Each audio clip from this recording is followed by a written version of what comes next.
Seja muito bem-vinda, muito bem-vindo. Que Mulher é Essa? Um podcast para mulheres de todas as idades, um ponto de encontro feminino para trocar, aprender e se conectar. Eu, Alessandra Feltri. E eu, Bruna Fabris, estamos começando mais um episódio e o nosso tema de hoje é saúde mental através da nutrição. Isso mesmo, Bru. E que podcast vai ser hoje, hein? Que tema, hein? Tô animada. Fato que a alimentação ela vai afetar diretamente a saúde mental. Através de estratégias nutricionais, a gente consegue, sim, reverter e minimizar quadros de ansiedade, depressão, transtornos alimentares. E é sobre isso o nosso podcast de hoje. E não poderia faltar uma expert incrível, que eu admiro muito, para falar sobre esse tema conosco. Quem será a nossa convidada? Laís Murta. Nutricionista, ama estudar, especialista em tratar doenças psiquiátricas através da nutrição, tem 2 pós-graduações em Fisiologia do Exercício na Unifesp, Nutrição Funcional pela VP, várias especializações, é mestre pelo Sírio-Libanês, coordena a pós-graduação de Nutrição Aplicada à Psiquiatria em parceria com o Instituto Ciclos, é sócia fundadora e realizadora do Gut Brain Congress. Basicamente, a Laís começou a estudar aos 2 anos de idade. Eu falei que eu peguei, coloquei a primeira e fui falando o currículo da Laís. Bom. Querida, obrigada pela sua presença, pela sua disponibilidade de estar aqui com a gente. Imagina, eu estou extremamente honrada, né, de estar junto com você nesse projeto lindo. E, enfim, mais uma vez, pessoas que eu admiro tanto, espero contribuir bastante trazendo e com certeza irá. Temos né? muitas perguntas, o bate-papo vai ser super construtivo aqui e esclarecedor, porque muito se fala sobre saúde mental atualmente e muitas vezes as pessoas ficam confusas por onde começar. Mas antes da gente começar esse bate-papo, eu quero pedir a você que nos assiste para já curtir aqui, deixa um like aqui no nosso episódio, porque assim a gente consegue chegar para mais pessoas. E Laís, a gente quer saber primeiro de tudo um pouquinho sobre a sua história de por que escolher se aprofundar em saúde mental e nutrição. Cada vez mais a gente vai ter pessoas sofrendo, né, com transtornos mentais, porque a gente sabe que existe uma influência muito grande do estilo de vida. Sim. Mas também por um pouco de experiência própria. Eu já sofri, né, com alguns episódios de depressão no meu passado, e convivi com algumas pessoas próximas e eu sei o quão sofrido isso é. Eu falo que assim, no caso da depressão especificamente, parece que, né, tiram um pedaço da sua vida. É um período da sua vida em que tá tudo preto, né? E isso sempre me fez refletir. Desde a minha graduação, eu tenho muita vontade de trabalhar com nutrição na saúde mental, porque para mim foi uma ferramenta muito importante para a melhora de tudo isso, e eu acredito muito no poder que a nutrição tem. Naquela época, né, que já faz uns bons anos, né? Não foi com 2 anos de idade. Não foi com 2 anos de idade, já faz uns bons anos. Eu fui desincentivada, porque até então não tinha nada, né, não tinha nada que havia sido estudado, né? Arcabouço bibliográfico falando sobre isso. Exatamente. Né? Mas, graças a Deus, as coisas mudaram e nos últimos 15 anos a gente tem tido muita pesquisa e isso me deu energia para voltar a buscar esse nicho, né, que é uma coisa que eu faço com muita satisfação, porque ver o resultado, né, de pessoas que sofrem com esse tipo de transtorno e a pessoa melhorar não tem preço. Muito legal. Inclusive, hoje a OMS já recomenda, né, que para depressão grau 1, as pessoas se utilizem de táticas e estratégias de melhora do estilo de vida, né? Como exposição solar, exercício físico, alimentação. Eu acho que isso é um salto absurdo que a gente tem versus toma um remedinho. Mas por que você tá tão triste? Você não tem motivo para isso? E eu acho que você também vai poder esclarecer aqui sobre, exatamente pegando esse gancho da Bruna, sobre o remedinho para uma ansiedade, para uma depressão ou até um transtorno alimentar, é que na verdade hoje na nutrição, e por isso que a nutrição é linda e nós amamos estudar sobre esse tema, que qual a causa raiz? Né, Laís? Eu acho que você poderia trazer um pouquinho, elucidar diferentes gatilhos, por exemplo, eixo intestino-cérebro, diferentes gatilhos que podem contribuir para o aparecimento ou geram aí e são fatores de risco para o aparecimento de uma depressão, uma ansiedade. Você Você sabe que é muito legal, né, essa sua pergunta, porque hoje a gente tem evidências que mostram que só 30% dos casos de depressão tem uma relação genética. Olha isso. Ou seja, 70% tem aí o estilo de vida, né, com um papel ali fundamental. E quando a gente pensa nos fatores de risco, né, relacionados com o estilo de vida, a nutrição, ela vem ali, né, a gente pode citar com grande destaque, né? Exatamente. Privação de sono, exposição a telas, tempo de exposição a telas e nutrição, a dieta. Né? E a dieta, ela vai ter um papel muito importante, primeiro de forma direta. Sim. O cérebro, ele é um órgão metabolicamente muito ativo, né? Então ele demanda muito nutriente, muita energia, e por isso também sofre muito com estresse oxidativo. Sim. Então a alimentação, ela pode causar estresse oxidativo, ela pode causar inflamação, como também ser anti-inflamatório. Então a nossa dieta modula isso. A nossa dieta, ela modula, né, a expressão dos nossos genes. Perfeito. Né? E também a gente vai ter um impacto direto sobre o eixo intestino-cérebro, que é aquela via de comunicação, né, entre o intestino, nossa microbiota e o nosso sistema nervoso central. Gente, eu acho que seria legal a gente ligar uma tecla SAP aqui, porque tem muita gente que nunca ouviu falar sobre o eixo intestino-cérebro. Então, se a Laís puder explicar um pouquinho, para quem está chegando agora nesse meio de nutrição, de estilo de vida saudável, acho que isso sim é algo que muda completamente a forma de a gente prestar atenção no nosso intestino, na nossa alimentação. Se você puder explicar lá. Claro. Bom, primeiro, antes da gente começar, a gente tem a nossa microbiota intestinal, né? Que é todo aquele conjunto de bactérias, vírus, vários protozoários e outros bichos que habitam ali o nosso intestino, e tá tudo certo, eles fazem parte, é muito importante. E o nosso intestino, né, ele é ligado com o nosso cérebro, com o nosso sistema nervoso central, então a gente tem ali uma comunicação direta entre eles e uma comunicação indireta que acontece entre os nossos hormônios e essas bactérias aí, né, que produzem um monte de substâncias. E quando o nosso intestino ele não está saudável, essa microbiota não está saudável, você vai produzir substâncias que não são saudáveis e vai mandar para o cérebro. Né? E da mesma forma, se você não estiver bem emocionalmente, se você estiver cronicamente estressado, o cérebro vai mandar ali mensagens para o intestino. Né? E essa troca, essa interação o tempo inteiro é importante, mas quando existe um desequilíbrio ou na parte de baixo ou na parte de cima, a gente vai ter problema. E isso se dá por este eixo, intestino-cérebro. E é curioso que algumas pessoas, é difícil entender quando a gente fala sobre, por exemplo, um neurotransmissor que é responsável ali pelo bem-estar, pela felicidade, que é a serotonina. Fala assim, nossa, o intestino produz serotonina, mas será que o cérebro vai usar essa serotonina?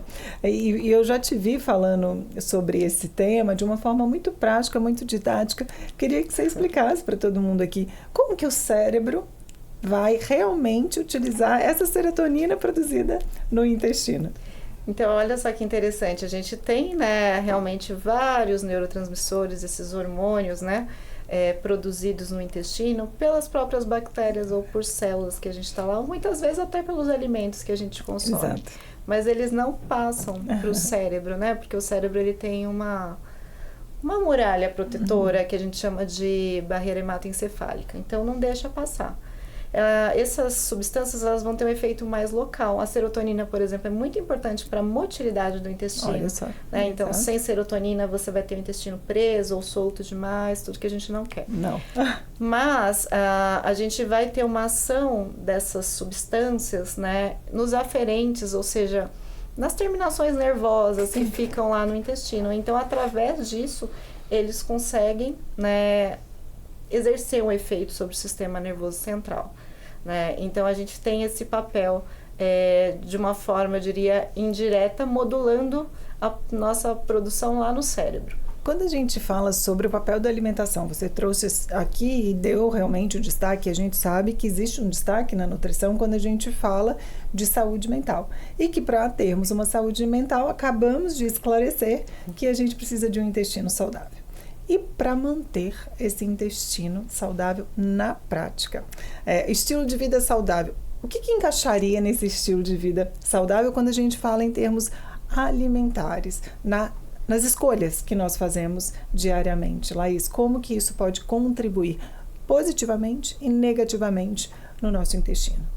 Então, a alimentação, ela é o principal fator modulador da nossa microbiota intestinal. Então, assim, o que a gente come serve de alimento para essas bactérias e para o que elas vão produzir também, né? Então, as dietas que são mais ricas em frutas, em verduras, legumes, grãos integrais, tem um baixo consumo de proteína animal, então não necessariamente vegetarianas ou veganas, um alto consumo de azeite de oliva, castanhas, como a dieta mediterrânea, o padrão alimentar mediterrâneo, parecem estar mais associados com a saúde mental. Então, pelo menos é o que a gente vem estudando bastante. E a partir da dieta mediterrânea, todos os derivados da dieta mediterrânea, como a dieta Mind, que eu diria que é uma dieta mediterrânea um pouco mais restrita, né? Em que a gente tem um cuidado ainda maior com o aumento de determinados alimentos que são considerados alimentos mais saudáveis para o cérebro, como vegetais verdes escuros, frutas vermelhas, azeite de olivas, nozes, baixo consumo de carne vermelha e alimentos ultraprocessados, enfim, ela vai ter algumas diferenças, mas basicamente é isso. Essa dieta Mind, ela é uma dieta, então, pró-cérebro, é isso? Ela é uma dieta que foi desenvolvida, né, para a prevenção do declínio cognitivo. Então, legal. Pensando em demência, por exemplo, é muito estudada para Alzheimer e assim por diante. Mas o que a gente vê? Que a dieta mediterrânea, o padrão alimentar mediterrâneo, por si só, já traz resultados incríveis, tanto nos transtornos de humor, quanto, né, nas doenças neurodegenerativas também. E eu acredito também que as pessoas, quando a gente fala, e é muito comum nós profissionais de saúde, a gente trazer sobre a dieta do padrão mediterrâneo. E parece distante, né? Mas aqui no Brasil, como termos uma dieta do Mediterrâneo? E aí, na hora que a gente fala, nossa, mas é isso. É isso, gente. É exatamente o que a Laís trouxe aqui. É uma alimentação que a gente vai fazer ali no sacolão, exatamente. Exato. Com comida de verdade. Com comida de verdade, com verduras, com frutas. E eu acho que o grande desafio hoje que as pessoas encontram nessa vida corrida é a falta de planejamento com relação à alimentação, porque a gente tem planejamento para tudo, né? Porque a gente sai para trabalhar no horário certo, a gente chega no horário certo no trabalho, tem que pagar os boletos todos em dia, porque senão fica vencido, você paga juros. Existe um planejamento na vida de muitas pessoas, mas ainda falta esse planejamento com a alimentação. Então, se a gente tira poucas horas do nosso dia, uma vez na semana, e para mim, por exemplo, é no domingo, eu tiro um pouco do meu dia do domingo para poder me programar, desde a minha suplementação, desde os alimentos que terão na minha casa ao longo da semana. Então, comprar verduras, frutas, ter cereais integrais em casa, desde um arroz, um macarrão, uma quinoa, um amaranto, carnes variadas, seja um frango orgânico ou não, seja uma carne vermelha em menor quantidade, porque também não é restrição. Exato. A carne vermelha, os ovos, os lácteos, e é tudo em equilíbrio ao longo da semana. Porque eu falo o seguinte, se falta em casa comida de verdade, a gente vai para a ponta do dedo, que é mais fácil, e vai chegar um fast food rapidamente. Exato. Então, a gente precisa ter planejamento, porque o mais fácil está a poucos segundos, né, da gente. O mais difícil, que só ficará fazendo parte da sua vida se você criar esse hábito de ter ali todo dia. E uma das coisas que eu acho importante a gente colocar aqui, quando a gente fala sobre saúde mental, a gente está trazendo a importância desses alimentos, das frutas, dos vegetais. Então, primeiro, a gente trouxe sobre o eixo intestino-cérebro. Então, manter esse ecossistema saudável, ou seja, bactérias benéficas em maior proporção do que as outras. E alimentar essas bactérias é alimentar com frutas, verduras, com fibras solúveis, né, com compostos ativos presentes nos alimentos. Mas também existem algumas vitaminas, né, que ganham destaque quando tem mais saúde mental. Então, hoje os estudos também mostram que a deficiência de B9, por exemplo, do folato presente nos alimentos, tem aí um índice grande de depressão também. E aí a gente pode também falar, trazendo essa informação, um pouco dessas vitaminas. Além do folato, da vitamina B9, quais essas vitaminas a gente conseguiria encontrar nos alimentos ou também vir na forma de suplementação para que a gente construa um cérebro mais eficiente, com uma boa produção de neurotransmissores e realmente focar nessa saúde mental, Laís. Antes de eu falar quais são as vitaminas, eu queria explicar um pouquinho melhor como tudo isso vai funcionar, né, no nosso cérebro. Perfeito. Então, a primeira coisa que a gente precisa lembrar é que o nosso corpo, ele é todo regulado por reação química. Sim. Tudo é reação química, né? Então, para você produzir um cabelo, para você produzir um hormônio, então a gente tem várias moléculazinhas lá juntas e uma vai interagindo com a outra e formando substâncias.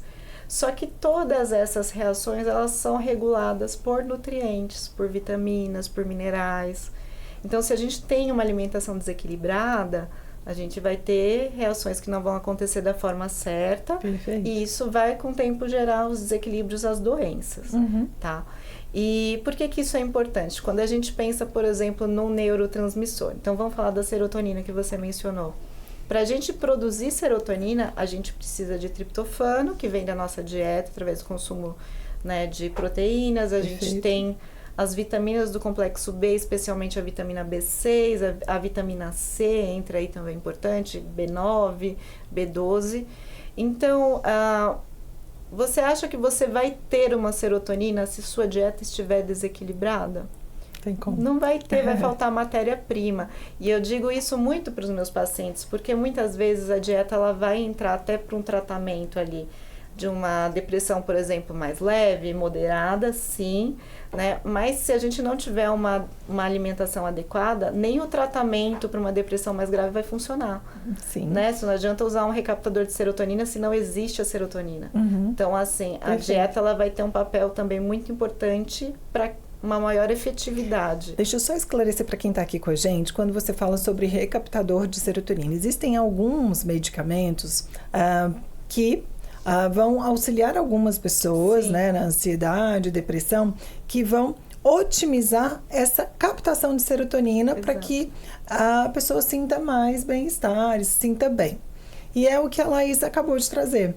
Se não tem produção de serotonina, como a medicação que tem ali um princípio ativo para recaptar essa serotonina vai funcionar? Como que você vai no sacolão se não tem fruta ou legume para você colher, para você comprar? Então é sobre isso, ter ou não ter. E para produzir a serotonina é o que a Laís acabou de trazer. Existem ali nutrientes chaves que fazem parte da alimentação. O corpo per si não vai fazer sozinho, né? E aí que vão entrar as vitaminas, algumas vitaminas que são mais específicas, não só vitaminas, existem outros nutrientes também, mas a gente não pode falar de saúde mental sem ter um ácido fólico, tem a vitamina B12, vitamina D ela é muito importante, então a deficiência também está associada com depressão, por exemplo, né? A gente, na verdade, todas as vitaminas do complexo B, elas vão ser muito importantes, diretamente, né, para a produção aí dessas substâncias, mas também tem outras que vão ter um efeito indireto. Por exemplo, vitamina E, que é antioxidante, né? Sim. A própria vitamina C vai participar ali de algumas reações. Então, a gente não tem como excluir ninguém. Não.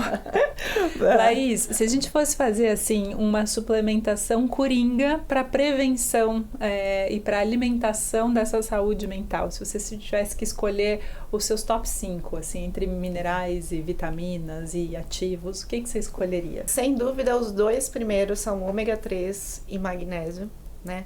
Primeiro porque são nutrientes que a nossa alimentação no Brasil é pobre, nós temos deficiência, né? Então, especialmente de ômega 3, nossos recursos assim, alimentares são muito baixos em relação a esse nutriente. O magnésio que ele tem um papel muito importante, né, para milhares de coisas e para a saúde mental especificamente também.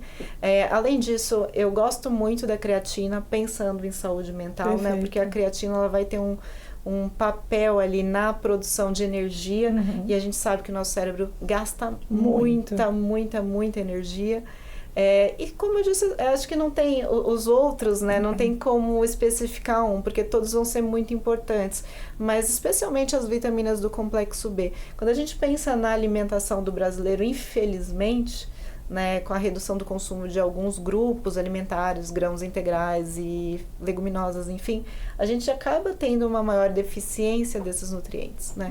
Sim, então, assim, se eu puder elencar, os 2 primeiros seriam magnésio e ômega 3, sem dúvidas, né? E quando você traz sobre complexo B, você já esclareceu, pode ser que esse indivíduo que tem uma alimentação adequada conseguirá estes elementos, essas vitaminas da alimentação, porque está amplamente distribuído. Exato. O ômega 3, a gente culturalmente não tem como tê-lo na alimentação, não é todo dia que as pessoas comem peixe. E o magnésio, cada vez mais, um solo pobre. Né? Então, quando a gente fala de mineral, a gente tem que pensar qual o solo que este alimento está sendo cultivado, porque o mineral vem do solo.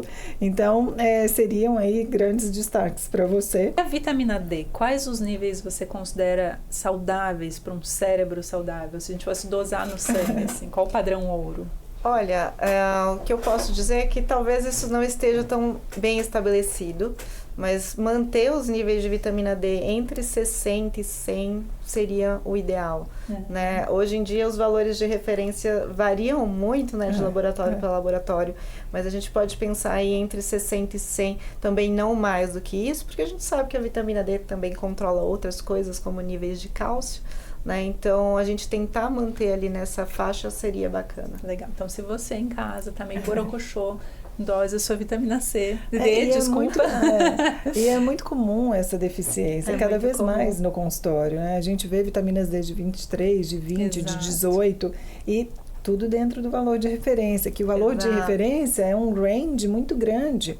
E a pessoa que olha e não tem o conhecimento mais profundo, porque essa informação que a Laís trouxe, até ela trabalha na prática clínica entre 60 e 100, eu trabalho na prática clínica com mulheres entre 50 e 80, porque se eu tenho outras coisas adequadas ali na alimentação, 50 e 80 eu vejo já efeitos positivos.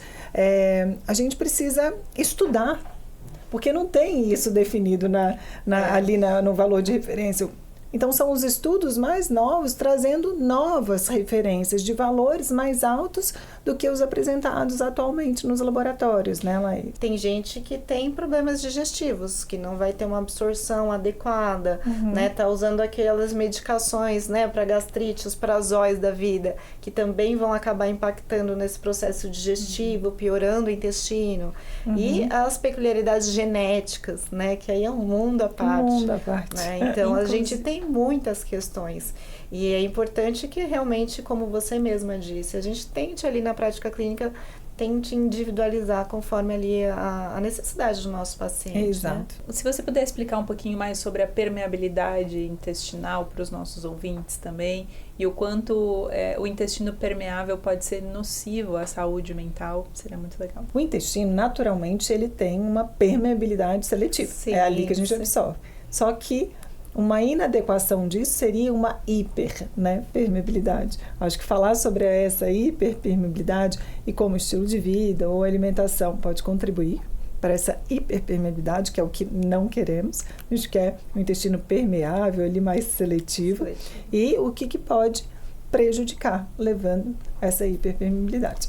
Aliás, porque esse é um problema que não está só relacionado com saúde mental, né? Então, todas as doenças crônicas. Diferente. Mas, assim, como bem você disse, o nosso intestino ele tem uma permeabilidade seletiva. Então, as células do nosso intestino são bem juntinhas, né? Então, elas vão fazer uma triagem, né? Então, imagina que a gente tem as células do intestino e aqui embaixo a gente tem todo o nosso sistema imunológico. Então, é importante que elas sejam bem juntinhas para justamente fazer essa triagem do que é bom passar para a circulação e que não é bom e vai ser eliminado. Agora, se você é uma pessoa cronicamente estressada, se você é uma pessoa que, por exemplo, dependendo do tipo de medicação que usa, ou, antes de tudo, tem uma alimentação ruim, né? Uma alimentação mais ocidentalizada, mais rica em alimentos ultraprocessados, açúcar, álcool, né? Enfim, tudo isso.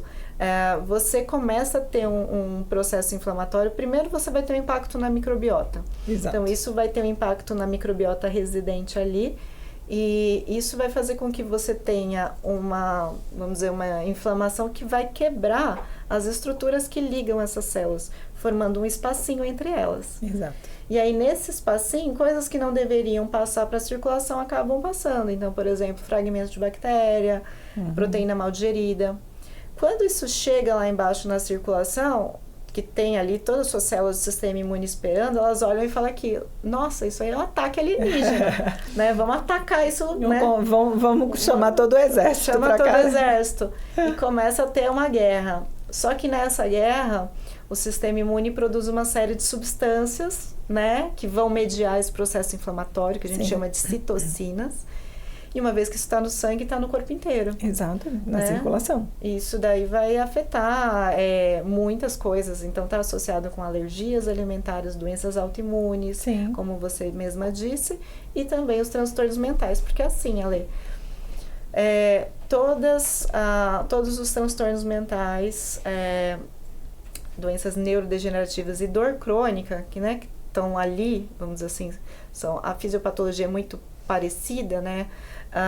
Todos eles têm a inflamação como base. Então, assim, a base de todas essas doenças é a inflamação. Então, se você tem um intestino permeável, você vai ficar inflamado e você tem uma chance maior de desenvolver, né, todos esses problemas. E você, no começo da sua fala, você trouxe sobre um fator, um gatilho, que não é alimentar. Sim, Estresse. o estresse. Então, olha o quanto pode impactar a nossa rotina na saúde intestinal. E também quero trazer uma outra coisa que você também trouxe sobre o efeito da creatina na saúde mental. Então, saindo ali um pouco do que todo mundo está acostumado a ouvir, creatina para a saúde muscular, ela tem outros tantos benefícios no nosso corpo, sendo aí uma fonte de energia mitocondrial para essa saúde mental, porque o cérebro é um tecido muito, muito ativo, e ela tem também um papel fundamental nessa barreira intestinal, porque ela, com essa função de produção de energia, ela gera energia para a produção das tight junctions, que são os cintinhos que mantêm essas células unidas. Então, muitas pessoas perguntam, eu tomo creatina para treinar? Não, você toma creatina mesmo se você não treinar. Por quê? Porque ela vai estar tendo outros benefícios para a sua saúde mental, para a sua saúde intestinal. E assim, falando aí de mulheres pós-menopausadas, idosos, né? Perfeito. A gente vai perdendo massa muscular, então a creatina ela vai ajudar a gente nesse sentido também, o que é importante para a saúde mental. Então a gente sabe, por exemplo, que a sarcopenia, que é aquela perda de massa muscular muito acentuada, né, que acontece principalmente em idosos depois da menopausa, faz com que a gente tenha um risco também. Isso acaba prejudicando o cérebro. Exato. Né? Então, assim, a creatina ela vai entrar aí em diversas funções, então regulação da glicose, assim por diante. Então, é um suplemento que também não tem efeitos colaterais, né? Nossa, um suplemento super estudado, super com seguro. um grau de evidência A para muitos objetivos, então super seguro. E existe, claro, a dúvida, né? As pessoas com saúde renal, na verdade, existem várias dúvidas das pessoas com doença renal se consomem ou não creatina. Eu acho que aqui a informação que a gente pode entregar de forma simples é que, claro, para um indivíduo com saúde renal, ele vai ter ali outras considerações, mas para indivíduos saudáveis, a creatina não leva a nenhum dano renal. Exatamente. É claro, e fisiologicamente é explicável que se você faz uma ingestão de creatina, a sua creatinina vai dar mais alta. Não vai chegar a valores, né, que são considerados assim um ponto de atenção, mas realmente vai aumentar. Por quê? Porque é um metabolismo normal. Exato. Né? E isso é importante esclarecer, porque as pessoas, nossa, comecei a tomar creatina, minha creatinina aumentou. Que bom, seu corpo está funcionando super bem. Está metabolizando bem essa creatina, né? Exatamente. A gente falou então aí de vários suplementos importantes para construir saúde mental e mantê-la bem, para a manutenção dela. E existem alguns suplementos que não são indicados para quem está com algum transtorno mental, alguma doença, enfim, que a gente tem que prestar atenção? Olha, é claro que assim, tudo é bem individual, né? Falar assim, mas é tudo individual. É, tudo individual. Então, assim, tudo vai variar realmente conforme a necessidade da pessoa. Mas, se eu puder trazer dois, o primeiro deles é a glutamina. né? Que a glutamina é muito utilizada lá no shot, enfim. A glutamina, ela é muito importante para o nosso corpo, então, sem dúvidas, a gente vai ter uma aplicação para várias situações.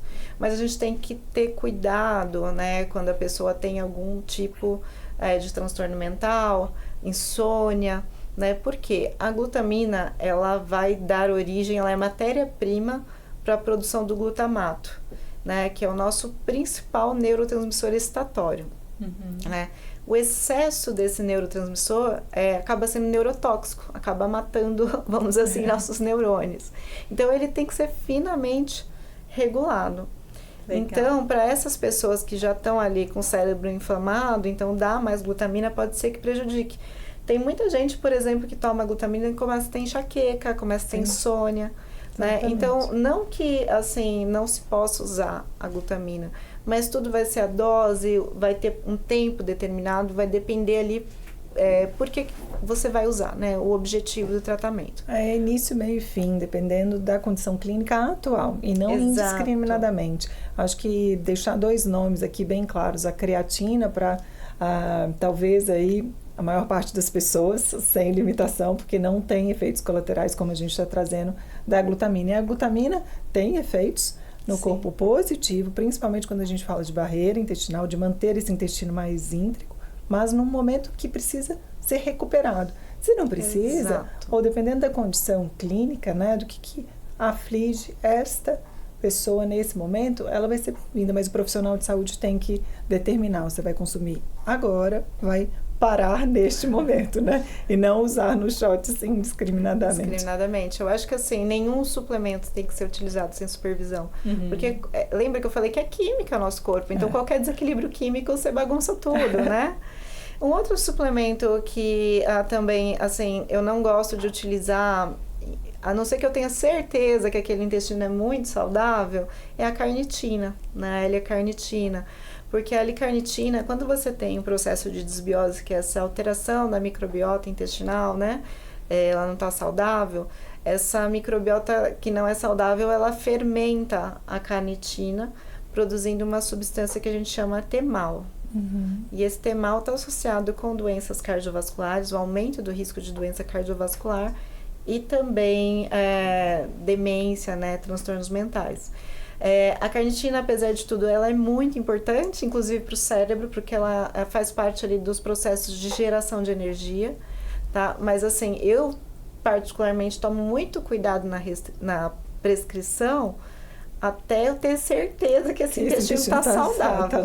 Né? Então eu tomo bastante esse cuidado. E assim, eu vejo muita gente usando suplementos também de forma indiscriminada. Isso é bom, vou tomar. Né? E a L-carnitina, para as pessoas que já curtem o meio da suplementação, ela é muito utilizada para a pessoa que quer perder peso, né? Então, porque ela é ali um gancho para otimizar a queima de gordura. Então, mais uma informação super valiosa que ela está trazendo.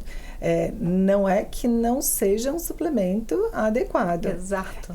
Tem muito valor ali na nutrição, mas dependendo do momento que você está cuidando do intestino, todo o tratamento que a gente faz dentro de consultório, existem etapas.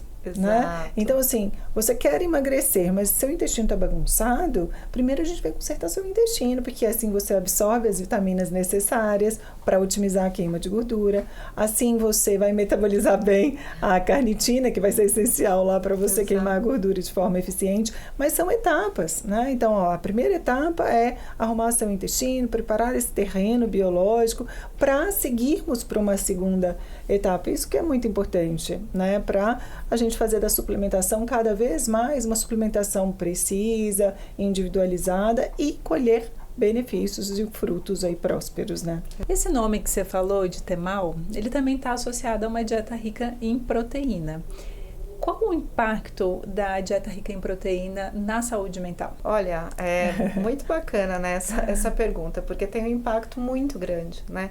Então, quando a gente tem um maior consumo de proteína, especialmente a proteína de origem animal, né? Porque existem diferentes. Quando a gente fala assim, proteína, não é tudo igual, não é. Né? Nem o nutriente é tudo igual, carboidrato não é tudo igual, gordura não é tudo igual. Mas especialmente as proteínas, né, de origem animal, então quando em excesso, elas vão sobrar lá no intestino e vão ser fermentadas por bactérias que não são boas, produzindo ali uma série de substâncias tóxicas para o nosso corpo, que vão ter um potencial prejudicial, vamos dizer assim. Um deles é o temal. Então, o temal, ele vai ser formado quando a gente fermenta, né? A bactéria fermenta a carnitina, que está na proteína, e a colina, também, que está presente em alguns alimentos de origem animal, como nos ovos, né? E aí você forma esse temal, que ele vai ter um impacto negativo em toda a saúde cardiovascular. Então, assim, quando inclusive me perguntam, comer ovo faz mal, não aumenta colesterol? Aí depende da sua microbiota. Tudo né? depende da sua microbiota. Você não é o que você come, você é o que sua microbiota metaboliza. Laís, a gente escuta muito, né, essa questão da restrição de proteínas, que às vezes acaba induzindo as pessoas ao erro também, de consumir menos proteína do que realmente é o saudável ou é o adequado, né? A gente sabe que toda a nossa massa muscular depende dessa ingestão diária de proteína fracionada ao longo do dia, enfim. Como funciona, na sua visão, essa questão de até onde é o limite, o limiar entre consumir a proteína de maneira adequada, tanto a hipoproteica quanto a hiperproteica? É uma hora que vocês me xingam. Depende. Depende. Ela vai brigar com nós duas, que eu vou defender, você defende. Depende, porque assim, tem várias questões que vão ser importantes na hora que a gente vai determinar essa quantidade. Existe uma diferença muito grande quando a gente pensa em proteína animal e proteína de origem vegetal. Então, por exemplo, a proteína de origem vegetal, ela vai ter uma digestão mais fácil, então ela sai do estômago mais fácil, né? E lá no intestino, ela vai acabar sendo fermentada, produzindo substâncias boas, como os ácidos graxos de cadeia curta, que são um tipo de gordura bem pequenininha que vai ter um monte de efeito bom para o nosso corpo, inclusive para a saúde mental. Já a proteína de origem animal, ela é um pouco mais difícil de ser digerida, né? E se ela tiver em excesso, ela vai lá no intestino ser fermentada por bactérias que vão produzir, por exemplo, o temal, que eu falei, ou amônia, que é neurotóxico. Então, assim, acho que a questão aqui é o equilíbrio. Então, assim, a gente deve consumir proteína em todas as refeições, tá? Mas não um excesso de proteína, como as pessoas acham que precisa comer muita proteína para ganhar massa muscular. 3 ovos, bacon, mais uns tanto de frango no prato. Exato. Então, a gente precisa de pequenas porções em todas as refeições, porque isso vai otimizar, vai favorecer o processo digestivo, o processo absortivo. O que a literatura traz pra gente é que uma dieta muito rica em proteínas de origem animal, elas podem acabar sendo prejudiciais para a saúde mental. Mas isso não significa que seja uma dieta sem proteína animal. Uma dieta totalmente vegetariana, vegana. Tá? Então, assim, existe uma diferença. Quando a gente fala mesmo da dieta mediterrânea, né, o que eles sugerem? Eles sugerem um consumo moderado durante a semana. Assim, quando eu digo um consumo moderado de proteína animal, são alguns dias na semana, não 3 refeições como a gente tem hábito. Então, assim, 3 dias por semana. Sendo carne vermelha, no máximo 1.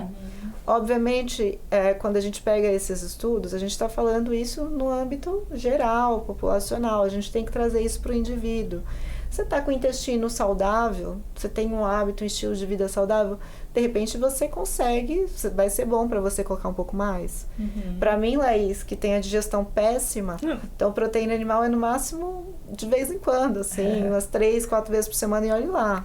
Né? Então a gente tem que sentir muito isso. E como a gente não fala sempre de um nutriente, um alimento de forma isolada, a gente está trazendo aqui sobre a importância do cuidado com a quantidade de proteína, mas com que essa proteína estará acompanhada. Perfeito. Né? Quem é o acompanhante dessa proteína? Né? São verduras, vegetais, legumes. Isso faz toda a diferença. E por isso que quando nós falamos que o impacto, por exemplo, da carne vermelha, que a gente estava conversando aqui anteriormente, carne vermelha tem um impacto maior e nocivo para o corpo, se consumido aí todos os dias, frequentemente, constantemente, do que uma outra carne, como um peixe. Talvez a gente tem ali um equilíbrio na oferta de outros nutrientes do peixe, um ômega que é anti-inflamatório, com outras substâncias que acabam minimizando e modulando o impacto das substâncias, né, que podem ser nocivas para o corpo, que a carne vermelha não traria para a gente. Então, tudo é sobre como está essa composição alimentar ao longo do dia.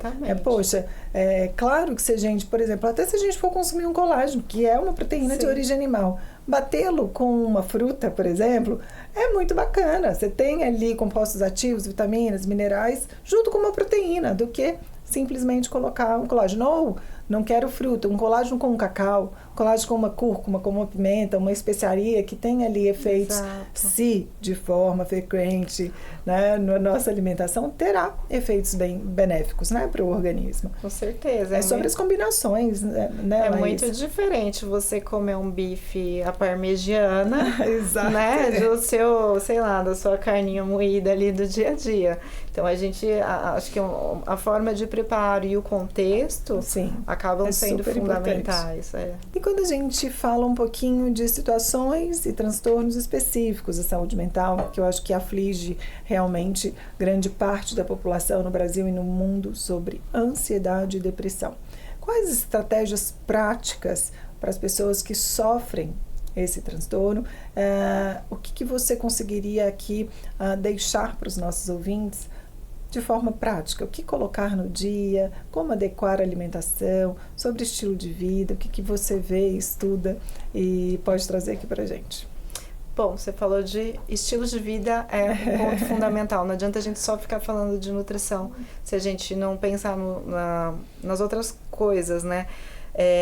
Porque, assim, eu até explico para os meus pacientes, eu ensino eles como respira, eu encaminho, eu faço exercício, ou às vezes encaminho exercícios respiratórios, né, para um acompanhamento psicoterapêutico, às vezes acupuntura, às vezes as terapias alternativas, as terapias alternativas, né, que vão trabalhar esse equilíbrio aí, né, de sistema simpático e parasimpático, exato, né, luta ou fuga. Então a gente precisa sair, né, dessa estabilidade, né? E quando a gente pensa na alimentação, no contexto da alimentação, que a gente pensa assim, não é só o nutriente, né? Então tem tudo que envolve, mas trazendo especificamente para os alimentos, o que não pode faltar de jeito nenhum. Perfeito. Fruta, verdura e legume. Quanto? Né? A gente precisa pelo menos 2 frutas diferentes por dia. Perfeito. Pelo menos, né? Enfatizando principalmente as frutas vermelhas, que assim, a gente não vive num país com clima mediterrâneo, mas a gente tem nossas frutas vermelhas, a gente tem a nossa jabuticaba, o açaí, que é incrível, né? Então a gente inserir isso mais no nosso dia a dia. Os grãos integrais, o famoso arroz com feijão, que infelizmente as pessoas vêm perdendo o hábito de consumir. Né? Então acredita-se que nos próximos 5 anos ele deixa de fazer parte, né, do nosso dia a dia, então vai acabar sendo consumido menos de 3 vezes por semana. Eu estarei no grupo do que consome. Eu também. Se continuarem fornecendo, a gente espera que sim. Com feijão. Você sabe que eu vi um exercício esses dias que eu achei fantástico e eu tentei fazer, eu falei, vai ser mole. Que era o seguinte, para você manter a diversidade da sua microbiota intestinal, você deve comer pelo menos 25 tipos, variedades entre legumes e verduras e frutas. Falei, tranquilo. Gente, eu cheguei nos 18, eu não conseguia passar mais do além dos 18. Porque aí você fala, beleza, mamão, melão, banana, ameixa, você vai indo, manga, lá. Chegou nos 18, fala, gente, a gente tem de fato uma seletividade alimentar também para verduras e legumes, aquilo que a gente está acostumado a fazer de compras, né? Que expandir isso é um desafio. Só que ao mesmo tempo está ali muitas vezes o alimento que a sua microbiota precisa para estar um pouco mais diversa do que ela já é hoje, né? Então, uma coisa que eu sempre recomendo também, assim, trazendo aí praticamente como eu realmente faço com os meus pacientes. Então, no prato, na hora que vai montar o prato, tem que ter pelo menos 3 tipos de vegetais, mas sendo um deles verde escuro.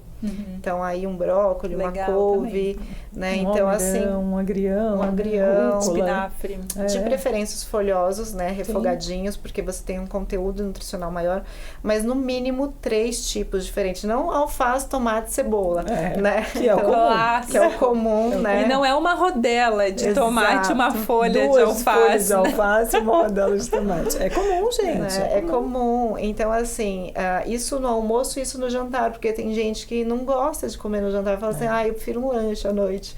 Assim, tá, tudo bem, mas a densidade nutricional de um lanche nunca vai ser igual de uma refeição. Completamente diferente. Né? E eu digo assim, de todos os nutrientes que a gente precisa diariamente, a gente trocando refeição por lanche, você não vai conseguir, mas nem numa semana, né? Então a gente precisa disso. Então eu investi ali nos grãos integrais, tem o arroz e o feijão, legal, tem a quinoa, tem o milho, né, que as pessoas esquecem também. Todas as outras leguminosas, então lentilha, grão de bico. Aliás, eu sou apaixonada pelas leguminosas, porque são as principais fontes de proteína vegetal, mas elas têm um tipo de fibra que vão fermentar lá no intestino, criando essas bactérias boas e aqueles ácidos graxos de cadeia curta que eu falei, que são fundamentais para a saúde do intestino e para a saúde mental. Então, investir nas leguminosas, né, nos vegetais, ao longo do dia, no mínimo 2 frutas diferentes e fugir de alimento ultraprocessado. Perfeito. Tá? Os alimentos industrializados podem fazer parte do nosso dia a dia, né? Que são aqueles alimentos que, assim, eles foram são minimamente naturais, processados e estão ali pra gente consumir de forma fácil, né? Exato. Tipo, a tapinha, o feijão é industrializado, tá empacotado, né? Exato. Mas quando você fala congelado, só fazendo um adendo aqui para nossa audiência, que não é a lasanha congelada. São os vegetais. São os vegetais congelados. Os vegetais. Laís, a gente tem também nos rótulos dos nossos produtos muitos inimigos ocultos da saúde do intestino, né? E muitas vezes as pessoas acreditam que estão comprando lá, sei lá, um molho de tomate, aparentemente inofensivo. Mas ele tem lá glutamato monossódico, ele tem outros ativos ali, corantes artificiais, enfim. Quais são os vilões que estão escondidos nos nossos industrializados que a gente precisa prestar atenção, assim, se você fosse elencar um top 3, assim? Tá. Então, quando a gente pensa no ultraprocessado, né, que geralmente vão ser esses alimentos que são mais manipulados, tem um monte de aditivo, eles acabam realmente tendo um impacto muito diferente no nosso organismo, especialmente na nossa microbiota. Quando a gente pensa, por exemplo, nos conservadores, né, os conservantes, eles são antimicrobianos, né? Eles matam bactéria, porque para o pão, né, não estragar, né, eles matam as nossas bactérias. Então a gente tem alguns estudos também com adoçante, que também tem esse papel, né? As gomas, né, os espessantes, que são muito utilizados para dar textura, até nos alimentos sem glúten, né? Porque então, não adianta procurar só uma fase, né? Você tem que observar tudo isso. Então, todos eles acabam gerando danos, né, para a nossa microbiota intestinal. Se eu pudesse elencar, com certeza, o primeiro de todos seria o glutamato monossódico, que é aquele lá que é utilizado como realçador de sabor, né? O glutamato monossódico, acho que eu falei há pouco, né, que o glutamato ele é neurotóxico em excesso, que é um neurotransmissor, né, neurotóxico em excesso. Imagina você consumindo alimentos muito ricos em glutamato, né? Você está se expondo, né, a essa substância que vai aumentar esse glutamato no seu corpo, favorecendo aí o risco, né, de você desenvolver problemas, né? Por exemplo, pode exacerbar dor crônica, quem sofre com dor crônica, né? Você pode acabar tendo piora de comportamento. A gente vê muito isso, por exemplo, em pessoas que sofrem com déficit de atenção, né? Então, esse com certeza seria, na minha opinião, o number one. O number one, exato. E outro, assim, que eu tenho minhas ressalvas, né? Enfim, apesar de ter na literatura quem acha que não é um problema, mas eu vou colocar a minha posição, que são os adoçantes artificiais. Por exemplo, os adoçantes artificiais como o ciclamato de sódio, a sacarina sódica, a sucralose, né? A gente tem estudos hoje, especialmente em modelos animais, mostrando prejuízos, né? Então, é óbvio que ninguém vai extrapolar um estudo em modelo animal para o humano. Isso seria antiético. Então, eu sempre prefiro que meus pacientes evitem ao máximo, porque, infelizmente, a gente não sabe o que vai acontecer. E uma coisa que eu penso, a gente já vive num mundo poluído, pelo menos quem mora aqui em São Paulo, né? A gente vive sobre altos níveis de estresse. A gente entra em contato o tempo inteiro com vários poluentes. Então, tem os microplásticos na água, tem os próprios hormônios na água que a gente consome, cosméticos, tudo isso. E aí você vem esse pouquinho do alimento que você consome. De repente é um pouquinho só, mas a gente não sabe como é que vai ser interagindo com tudo isso. Então, assim, uma coisa que eu recomendo é evitar, né? Porque a gente tem estudos que apontam prejuízos e que muito provavelmente eu não acho que a gente vai ter estudos em humanos até por conta disso. São muitas associações, né? Então, assim, de efeitos nocivos de um conservante ou de um adoçante artificial. A gente vive num mundo com milhares de toxinas em volta. Então, eu acho que o importante é a gente ter um intestino saudável, um fígado saudável para poder detoxificar tudo e minimizar esse contato. Se os estudos ainda não esclarecem sobre efeitos positivos, né, e também deixam ali algumas ressalvas sobre efeitos nocivos, a gente tem outras opções. Não há falta de opção. Né? E outra coisa, que é entre nós, não é uma coisa ultra necessária, né? E ainda tem isso. Né? Se você, como você mesma sempre diz, vamos treinar nosso paladar para não precisar do doce, para não precisar. Então, isso não, assim, no dia a dia a gente não precisa. Isso é uma questão de treino de paladar. Exato. Você pode adoçar um bolo com uma fruta, uma tâmara, né, com a banana. Você não precisa adoçar seu café, inclusive ele é muito melhor sem adoçar, né? Para quem gosta de café. Desde que o café seja um bom café. Desde que seja um bom café. Um bom grão. Se não for um bom grão, aí coloca um açúcar só para ter um bom café. Mas porque na realidade os grãos de qualidade muito inferior, eles têm uma torra muito superior, que tira todo o sabor do café. Não, né? Sim, aí você coloca só para poder disfarçar. Porque você tá tomando qualquer outra coisa, menos café. E se parar uma pra água pensar, melada. Tem alguns açúcares naturais que são muito legais. O mel. O mel é prebiótico. Eu sou fã de mel. Mel. Não, fora que outro dia eu estava falando sobre aspectos digestivos. Você falou que você tem uma digestão difícil, então você com certeza faz ali as suas estratégias. Então, as pessoas, para poderem cuidar do intestino e em algum momento da vida tenham uma digestão mais prejudicada, os próprios alimentos, né? A gente tem o melão com a amilase, a gente tem o mamão com a papaína, o abacaxi com a bromelina, o mel com enzimas digestivas. Exato. Então, qual seria a melhor sobremesa após aí uma refeição rica em proteínas, em carboidratos, que se você excedeu? Vai lá, investe numa fruta, um melão com mel. Eu sei que para muita gente diz que abacaxi assado. Canela. Gente, existem opções, né, para a gente poder não chutar o balde todo, né? Come o que você quer comer, mas usa estratégias eficientes aí associadas, né? Engatando nessa história toda, muitas vezes as pessoas, quando elas querem emagrecer, elas fazem justamente o contrário, né? Ao invés de diversificar, como a gente está falando da alimentação aqui, restringe ao máximo. Não vou colocar mel porque mel é muito calórico. Não vou colocar tal coisa porque... Não, então eu vou comer só alimento de baixa caloria porque eu não posso consumir, estou numa restrição calórica ferrenha ali, absurda. Como isso pode ser prejudicial para o nosso cérebro? Bom, a primeira coisa é pela insuficiência de nutrientes.